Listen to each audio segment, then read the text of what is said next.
Hi, welcome to Woodport Guitars. I'm Bill. Thanks for tuning in. And I'd like to say thank you to all the subscribers. I really love to see that number going up and building a community. And keep the comments coming. I really like it. I love the interaction. Just a few things to consider early in the build when building your cigar box guitar. 0 fret or nut, straight headstock or scarf joint, back angle, no back angle. Now, I chose a 0 fret with this guitar. And since I was building 2 of them, I wanted to see how different they sounded even though I'm building them exactly the same. So I wanted to do this because I thought it would be easier to keep it consistent and kind of take that out of the equation. Didn't have to file 2 different nuts. With an angled headstock and a nut, you don't need a string retainer or a string guide. The height of the nut and the depth of the string slots determine the action on the headstock end of the neck. A 0 fret, which is usually a jumbo fret if you're using medium frets, sets the action and the height of the strings for you. However, you will need a string retainer with a straight headstock or a string guide if you have an angled headstock. So I chose to slightly notch the 0 fret and use this all thread rod to hold the strings in place. So when bending strings, and to hold them down to add downward pressure.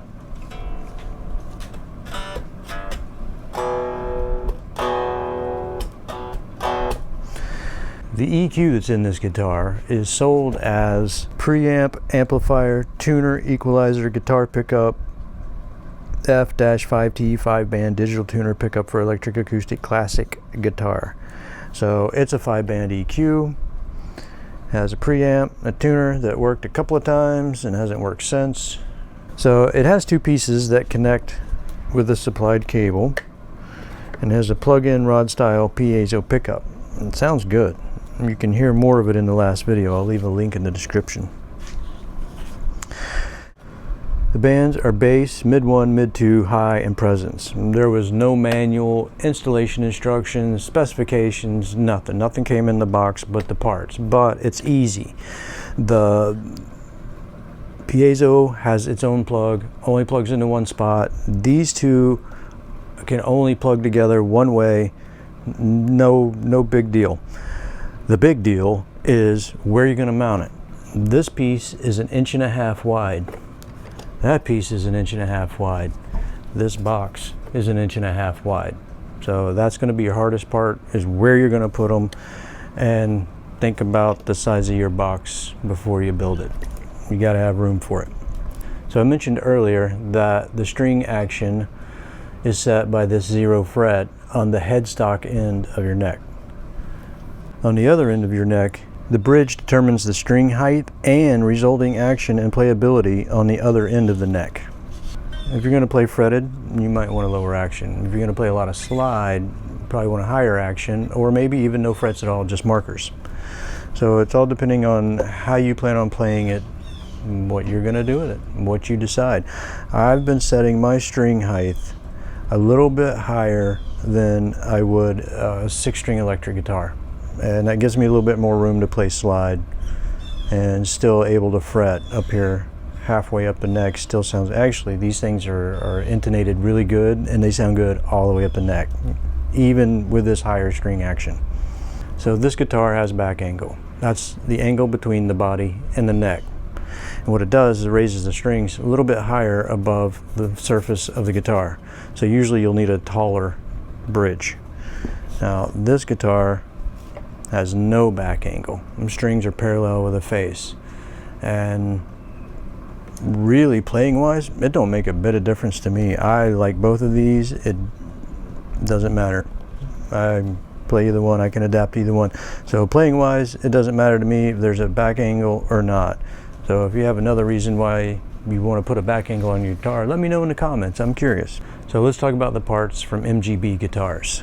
Unfortunately, they're all inside the box and you can't see them, so I'll have to go back to some other pictures.